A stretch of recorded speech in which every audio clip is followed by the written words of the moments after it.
You're listening to From Illumination to Innovation, a revealing and provocative exploration of the rapidly shifting landscape of values, purpose, leadership, and culture, both corporate and social.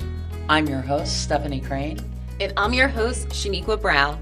We're excited to have you join us as we shine a light on new perspectives, amplify voices of influence, and elevate bright ideas that will expand your idea of what's possible in business and beyond. Hi, everybody, and welcome to From Illumination to Innovation. I am Stephanie Crain, and I am a corporate mystic and the owner of Topis Innovation. And this is a little bit of a relaunch. I started this podcast about a year ago, launched an episode, and then realized I wanted to do some things different. And one of the things I wanted was a partner in crime, and I found the perfect one in Shaniqua Brown. Shaniqua, I'm going to turn it over to you. Introduce yourself, please. Hi, everyone. I'm Shaniqua Brown, the elite TA intuitioneer and founder of my company, Elevated TA. And Stephanie, I met at a Fiesta networking event. We did, at Capital Factory. At Capital Factory, and we really just aligned. It was very serendipitous for me when I met you, and we aligned on values and business, and here we are today. Absolutely. And our first topic that we feel is foundational to both of our businesses is the foundation of ethos and intuition in business. And when I think about how important, ethos and intuition are in business, I'm thinking about the decision-making aspect. And I saw this article by Cornerstone Dynamics, and they stated that decision-making with intuition in the business world means trusting yourself and your initial assessment of a situation, which would include a brief and often subconscious calculation of the physical and emotional environment. And think about how quickly decisions could be made in an organization if we are aligned to our intuition. Absolutely. What do you think? And that's exactly the truth. And it's why ethos is so important, and really truly understanding your own value system, both as an individual and as an organization, and how those values get activated. Because when you have clarity around your values and you understand how they integrate into your business, your ethos of the business ethos, which is really just functionally the character of your business, really just does it do what it says it does? Does it act the way it tells you it is? As what is it projecting the truth? And so if your ethos is authentic and true, well, then your intuition is going to be much more naturally able to read truth. You're going to know in your gut immediately what feels good and right. So you will be able to make quicker, more effective business decisions. Right. And this reminds me of a time when I used my intuition in the workplace to make a decision, and it was in a talent acquisition team meeting where we were discussing how can we increase our diversity candidate pool. Our aspirational goal was to hire from more diverse communities to meet not only our needs internally, but to meet our customers' needs. And what a noble way. I am happy to do that. And there were a lot of traditional ideas being shopped around, perhaps we can have a diversity sourcing jam. Maybe we can, have a networking event where we're hosting from HBCUs or other minority groups. And I raised my hand and just asked, can we simply hire leaders with a diverse network? And innately, I just knew that if we hired people who value diversity at the top, then hiring from at the bottom would be much easier. I'm curious, what was the response to your suggestion? Oh my gosh, I was met with crickets. I was met with crickets because I guess it was kind of outside of the box, but to me, leadership is what drives a culture. Well, the mission. Intuitively, it makes sense. Intuitively, it makes sense. And what's interesting about it is this organization they're trying to express an ethos, right? They're trying to express this ethos that we care about diversity, we care about inclusion, we care about these ideas that we are told are important. Right? But if that ethos or if that value is really, really a true core value, it shouldn't be that hard to express it. Oh. It shouldn't be something that you have to have this big strategic, how do we do, and that feels so contrived and manipulated. And the thing is employees of today see right through that. Oh, 100%. They know. They can feel it. They can feel when the culture's authentic. And they can also feel when they're being manipulated or when they're just, when things are just not as they're presented from the beginning, so to speak. It's like you get recruited in with one story, but then your experience when you come into the organization shifts. Oh. I remember as a kid when my mother would, tell me that I should do whatever. And if my mother wasn't doing exactly what she told me to do, I felt like, why are you forcing me to do something that you cannot uphold? And that's the same that rings true with business. Employees want, they want to align with an organization, the values, the mission, the objective. Like, employees want to be successful. Absolutely. But when your leadership doesn't reflect your organization's vision, the mission, and its own objectives, then what is the point? Especially when you throw in the factor of pay. Right. And if we look at data, the data says right now, people are making value-based decisions about the companies they work for. And they're willing to leave based on those values. So it's critical for businesses to truly have a value activation strategy, to have a foundation that allows them to build and develop those values so that they can be more intuitive about things like hiring their talent, right? Things like bringing people on board, not as a culture fit, but as a culture add, right? Yes. Something that is expanding the culture of their organization and bringing more perspective and more influence and more insight, frankly, Stephanie, you have a wealth of experience, and that was one of the things that intrigued me about developing our partnership and our relationship. Tell me about how you've experienced ethos and intuition in your line of work. Hey, thank you for asking. It's interesting because I have a wealth of experience, but I don't have traditional education. And for a long time, that was a bug, and these days it feels like a feature. Yeah. And in my experience working in I've worked in a variety. I have a very diverse background in corporate world and B2B, B2C, and then very diverse industries in the context of that. And what's been interesting for me is that I've seen similar challenges, regardless of the industry that I'm in. The challenge of really being able to activate value and ethos within your culture seems to exist pretty consistently across the board. And, over time I started recognizing some of the key things that would lead to that. And so working in really highly competitive cultures, it really diminished the ethos of the company, because you're diminished when you're in a highly competitive environment. There are some benefits and some value to competition without question. It's motivating and it can move literally the ball forward, right?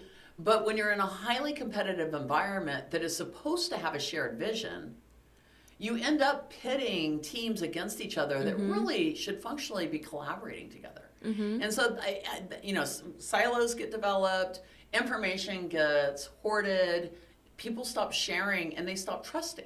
And over time, this starts bringing up all sorts of different types of, I call them hidden cost of toxic culture.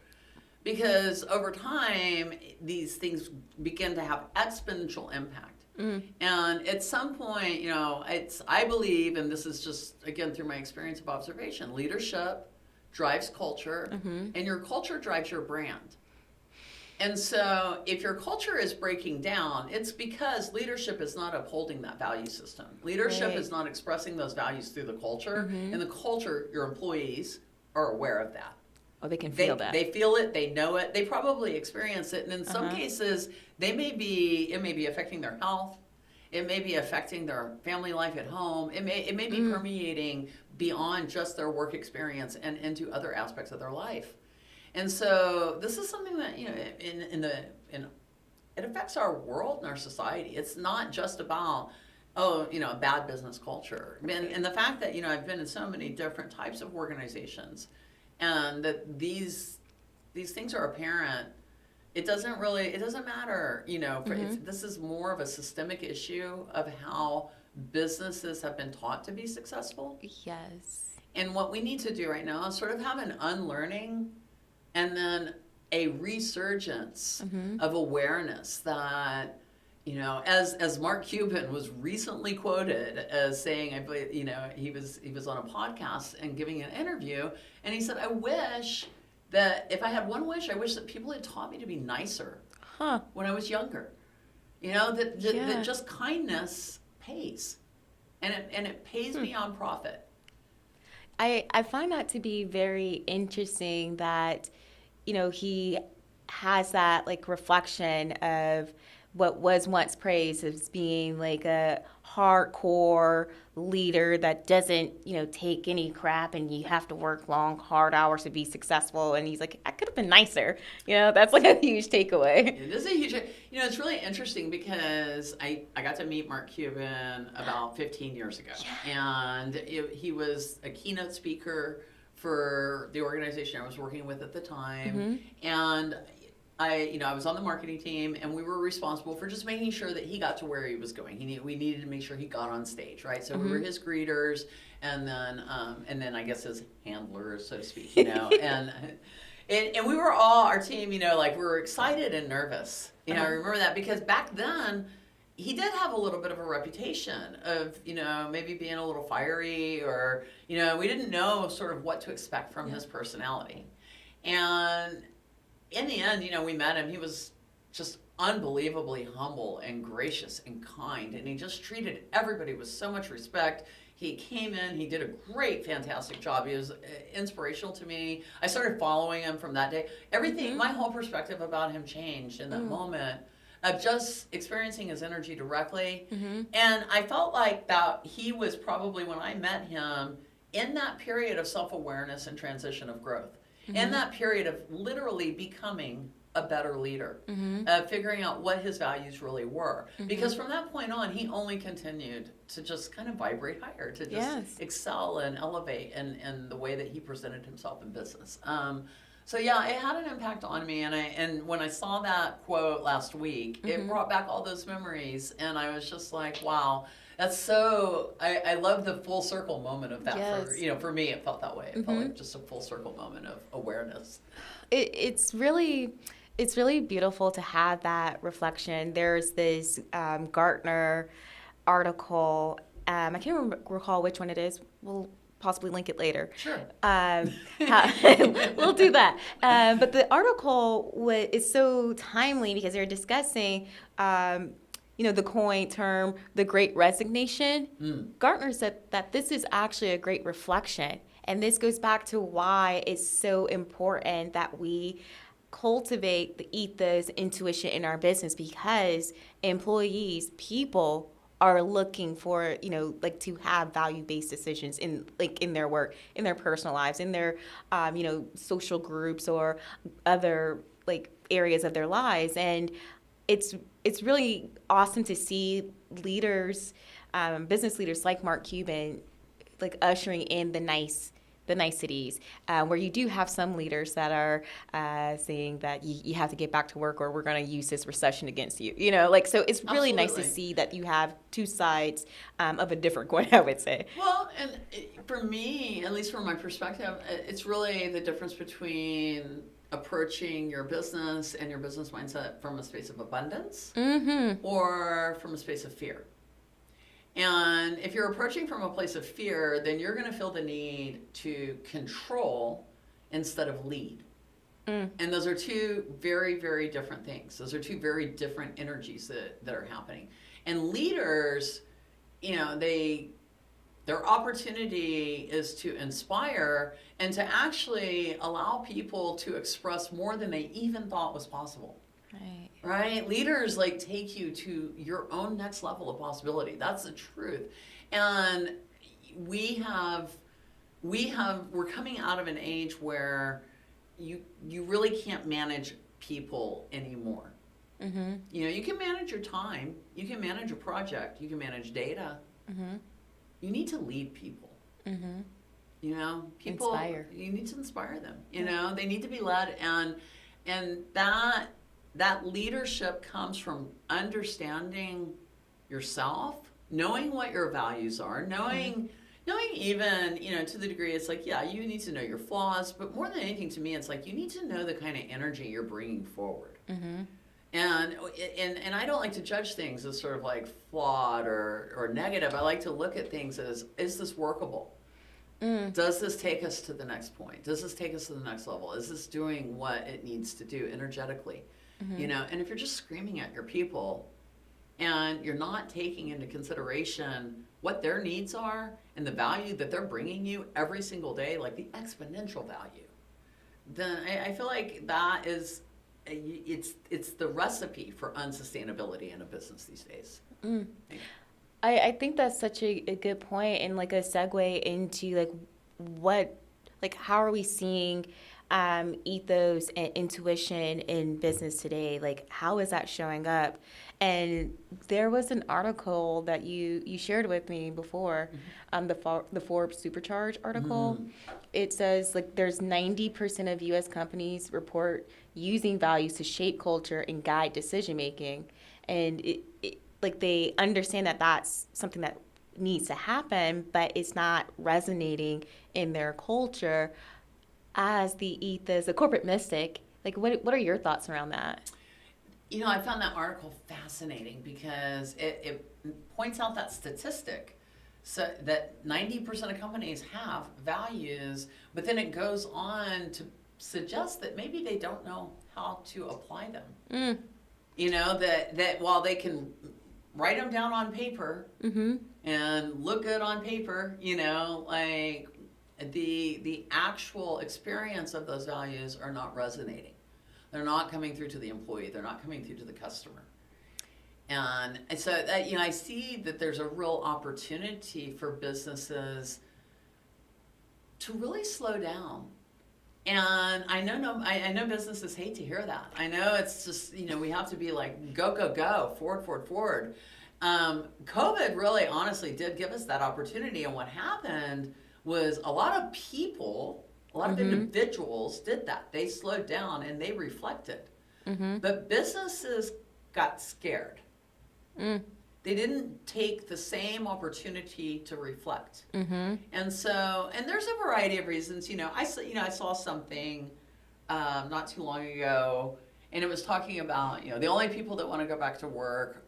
It was somewhat disparaging. It was the only people that want to go back to work are mid-level managers who are afraid of losing their jobs, and property management people who have business holding leases. But one, it said something that resonated with me. It was people who are unhappy with their home life, right? And I thought about that particular bullet point in a particular way, and I thought, there is a need and a balance there. It doesn't have to be this fear-based, you have to do this because we can't lose control of our employees. You can recognize that your employees want to be connected to their business. Yes. They want to be connected to the purpose. Right? They just don't want arbitrary rules that don't take their value and life into consideration anymore. It's simply not workable anymore. It's not. I mean, think about the generations that are now in the workforce. Gen Z has entered the workforce. You have millennials, Gen X, boomers, right? Gen Z has entered the workforce. Have you They're told adults. anybody else? Have you told anybody else that Gen Z is in the workforce? It's insane that people still confuse millennials with Gen Z. We're Because all all one. millennials are 25, right? We are Like, still they're all 25. they're going to be forever 25. Like, that's the new With participation trophies. Forever 21 is literally going to just have a tagline that says the millennial store. Here we are. but like these generations have entered the workforce, and I think when maybe a decade and a half back, when millennials into the workforce, they got us with ping pong ball tables and beer and coffee and lunch, free lunch. Hey, free food in some places is a big deal. Love free food. That's one of my requirements. No, I'm kidding. But so like you saw the tide shift. I remember I was like telling one of my family members about it, and they're like, "That's you're playing games at work." I'm like, "Yeah, it's like to help me like be more creative, strategy," and it was just like a different like ideology behind like what work was for that, like our generational gap. And now Gen Z's here, and I feel like this generation is just so value based that I'm like, wow, yes, I agree. Let's ensure that our values are in sync, are aligned, because why would you spend your precious time of your life experience in a job with a company that does not value you, where anyone could place you, and that's just like I think that's where you can see that it's not to have a successful company, successful business, successful leadership. It also starts at home in your personal life too. Like being able to connect with yourself, and that's why intuition is so important. And you speak about using both the left and the right brain. Absolutely. Not just for work, but also in your personal life too. So that way you can actually bring your best self into the workplace. It's so critical, and we have put such a even this is like an irk for me. It's like just one of these things that annoys me, and we've put so much of an emphasis on just logic, right? On just, and even to the degree that we have STEM, right, which is great, science, technology, engineering, math, very important stuff. It is my belief that STEM is just a stick, and STEAM with art is power. And I don't understand why we don't recognize the value of innovation that comes through art and design, and whether it's music or whether it's physical art or multimedia or graphic design or anything that you're looking at that's using and stimulating both sides of the brain. And when I look at organizations, I sort of see them the same way, like when they just tend to be very logic heavy, very process heavy, and they're using processes to solve emotional issues, which that used to be kind of a mantra that I was taught. All processes solve emotions in business, right? There's no crying in baseball, right? Like, and at the end of the day, though, there are actual human beings who live actual lives, who have actual needs, and even if we're just looking at Maslow's hierarchy, is our business culture meeting our social human needs? And I would question that it's really only at a bare minimum. And we see what's happening. We talk about mental health, we talk about valuing people, we talk about these different things, but we see the struggle throughout our entire culture of how these things are affected. And a lot of this stems, like I read one study that was talking about managers impact the mental health of their employees more than any other person in their life, including their physicians, their spouses, like any other person, because the manager has so much externalized control over the stress that employee is going to experience, because they control their livelihood. And a good manager is not going to make that the priority and focus. But an unskilled manager and somebody who is not leading their employee but is really truly just micromanaging that, they're going to use that almost as a weapon to try to motivate their employee to do more work. And that stress translates into employee health and disease. It translates into breakdown in relationships. And then it translates into a super high turnover in your environment. You mentioned like the motivation of employees, that like what managers do, and I can't recall the article, but they were stating like that like people want to understand the why, like because I feel like they motivate you, they tell you the what, and they tell you how. But when you're already doing two jobs, because in my mind, every like corporation, like corporate job, you kind of have two jobs. You're your own admin, and you actually have the job that you signed up for. You know, so since you're your own admin and you're here to perform the actual function at hand, and then your manager is trying to motivate you to do more. Right. But why? But why? But why? And I think that's like what we're missing here is the why, and how does this, like me doing this work, impacts the business? Are you coming? Why are you asking me to do this? Is it because I'm more skilled at X, Y, and Z that's required for this extra work? And I think with the ethos, without the intuition, the managers are having a difficult time conveying the why and inspiring people to then do the work, you know? So I think this point is critical, and I think it's a great segue into our next discussion, which is shining some insight and giving maybe some solutions to what that how or that why looks like. Let's take a quick break, and we'll come back and we'll talk about that. So we're back, and Shaniqua was just discussing something that I think really brings us to the heart of what this topic is all about, and that is the why and how to really convey that why. How to get employees to connect into the purpose of what they're doing, and how to make leaders understand why that's so important, why that really, really matters. Yeah. So do you want to take that a little further?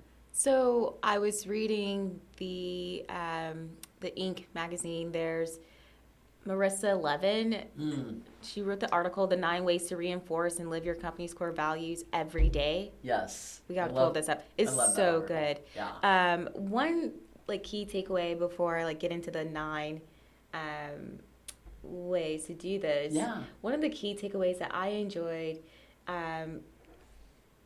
she stated that values lose their credibility when leadership talks the talk but doesn't walk the walk, and when they lose sight of what the values mean to both employees and customer experience. Yes. So in my mind, no matter the level of leadership, it matters. And we know that the employee, their direct experience with leadership is their manager. So when the manager doesn't talk the talk or walk the walk, you know, it's impossible to reinforce and live your company's values. So she lists that there's 9 specific ways that CEOs and their leadership team can integrate core values in everyday fabric of business.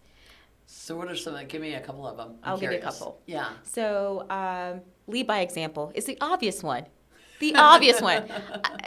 Everyone should lead by example. Do as I say, not as I do. Right? That is like ethics. And then you like see a company and then it's like, oh, integrity, ethics as their core value. Like, I don't know, because you're not leading by example. And then another thing that I think is really helpful for the masses to see is recognize and reward value-centric behavior. Ooh, I love that. So you're not promoting that individual that's just, you know, brown-nosing their way and never doing work, you know, maybe stirring the pot of company drama. You're promoting and you're recognizing those that are living and breathing the values of the company. Absolutely. And when you do that, you're really truly empowering people to express those values. Oh, like yeah. You're showing them that it's okay. Because a lot of times employees don't know. You know, not only do they not know, even if they know what the value is, they really don't know how it affects them or how it relates to them in their job or how, you know, maybe it's super, super obvious in some particular way, but a lot of times I think company values feel kind of nebulous. You know, they feel sort of canned. Yeah. You know, and like somebody sat around and said, "Well, we've got to have integrity." I mean, like, God, you can't have a company without integrity.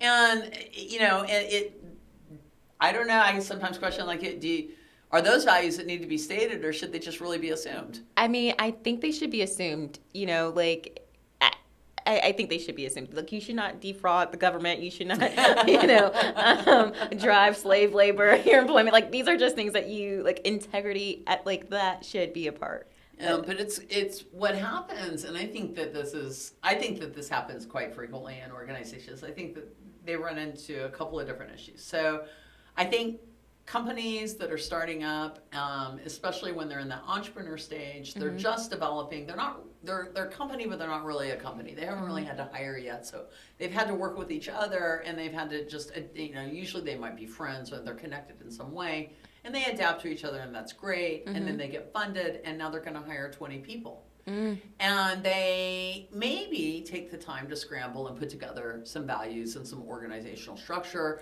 or maybe they don't. I've experienced both, and in the case especially where they don't, if they do, it helps them a little bit more. But when they don't do that, the dynamic becomes toxic very quickly. Because while they are all adapted to each other, what happens is they tend to tolerate certain toxic behaviors of themselves, right? Because they have a shared vision and a shared purpose and a shared mission. And it's more important than, say, calling out some minor toxic behavior that, this person just, tends to blow off the handle. And, every now and then they just stress out and scream, or whatever, and, call people names. Okay. And it's like, and we just ignore that, that's just what Bob does, whatever, it's like, sorry, Bob, sorry, all the Bobs, I love Bobs. Okay. So, so I think that's one thing that happens is that they don't really know how to grow into that leadership space. They don't know themselves enough, and they don't realize what they're going to project into their organization once it starts to expand. They don't understand how that energy is going to get received and how it's going to be returned back to them. Right. And I think the other challenges happen when people come into environments, and again, a lot of individuals aren't very in tune with their own value systems. And so most people don't really realize what their values are until somebody offends them. And then they're like, oh my God, that pisses me off. I value that, and it's like a thing. And so a lot of people sort of are really nebulous about their own values because they're assuming so many values from so many different systems in their lives, right? So it's like they have family values and church values and community values and school values, and if they're a member of an organization or whatever, all of these values, they're taking them on and negotiating them. And when they're working with an organization, that relationship is so much more intimate. And so that value impact is stronger.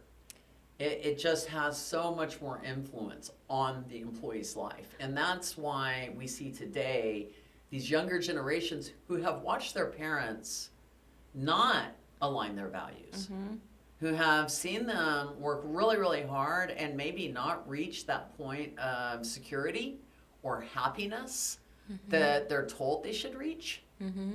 And they're reevaluating. They're looking at that and they're going, well, okay, those values didn't work.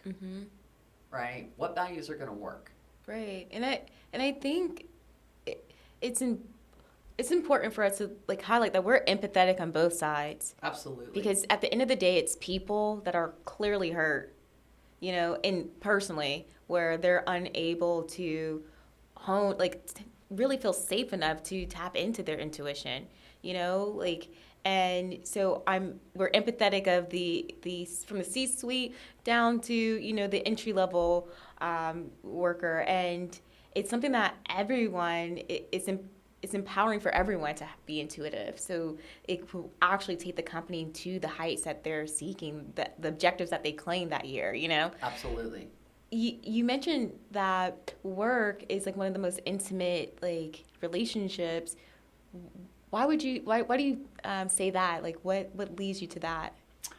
I think that it doesn't necessarily have to be. I think there's plenty of people that can, walk in and just kind of work for the paycheck, and they have external lives that, again, this is about values, right? This is about what you value.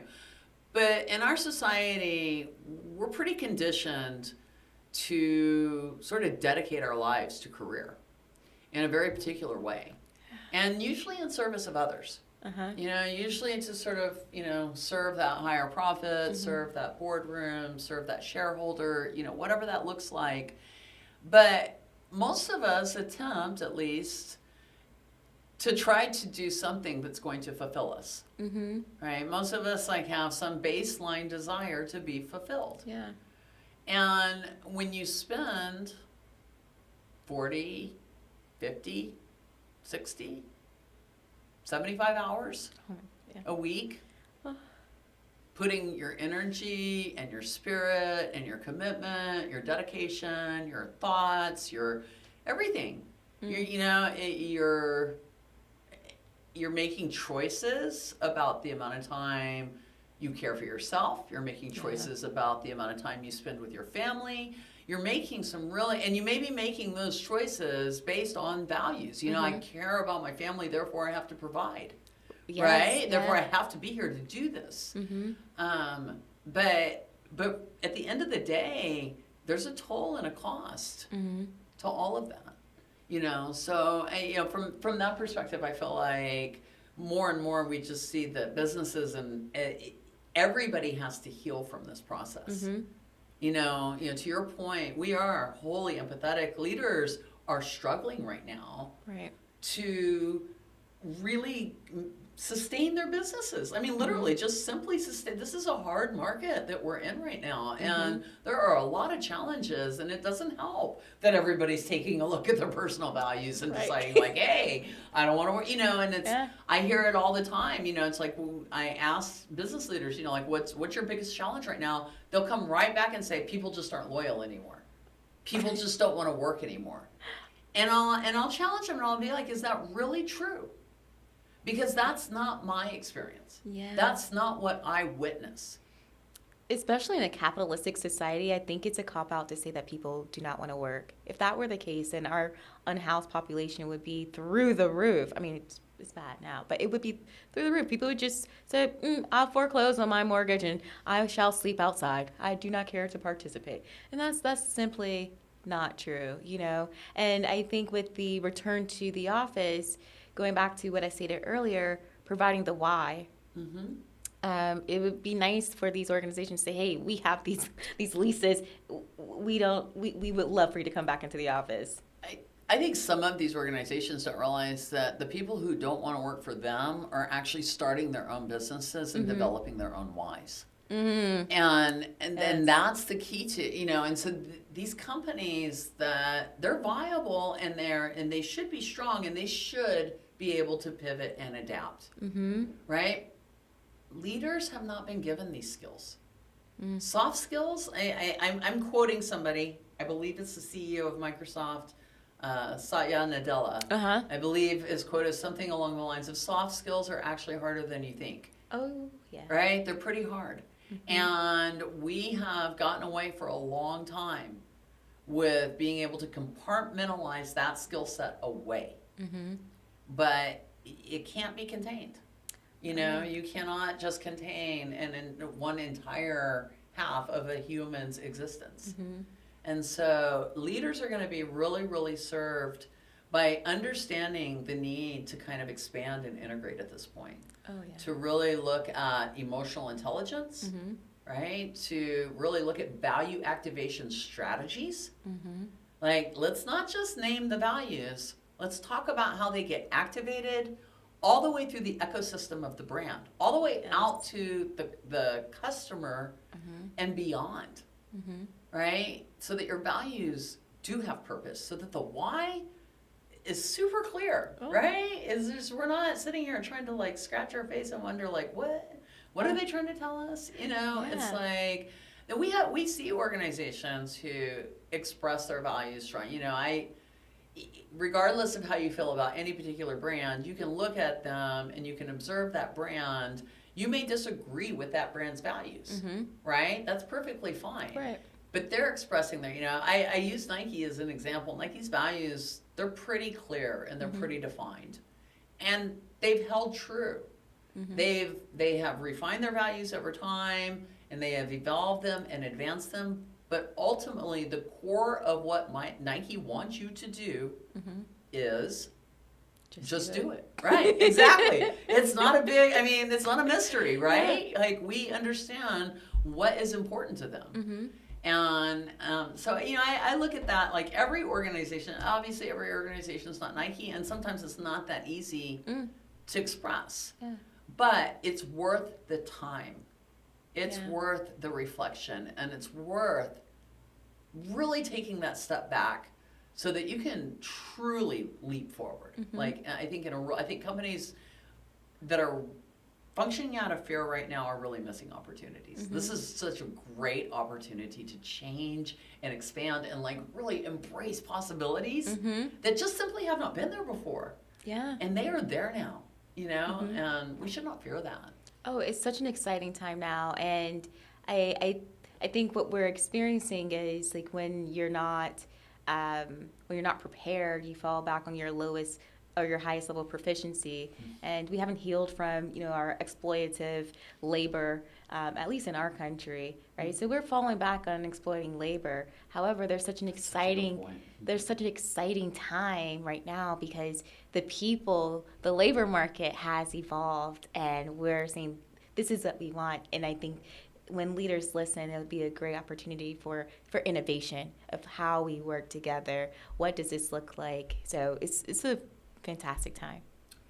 I feel like that's a beautiful note to end on, Shaniqua. I don't know what more to add to this conversation, and this has been great. So I hope everybody takes some time to really take a look at their own values, personally and professionally, and find the alignment.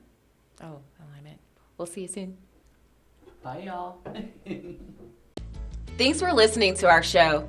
Show us your support by following us on your favorite podcast platform, Apple, Spotify, or wherever you listen. You can also find us on Castos at From Illumination to Innovation.castos.com. If you love our show, share it with your friends and coworkers too. Let's all work together to help businesses vibrate higher.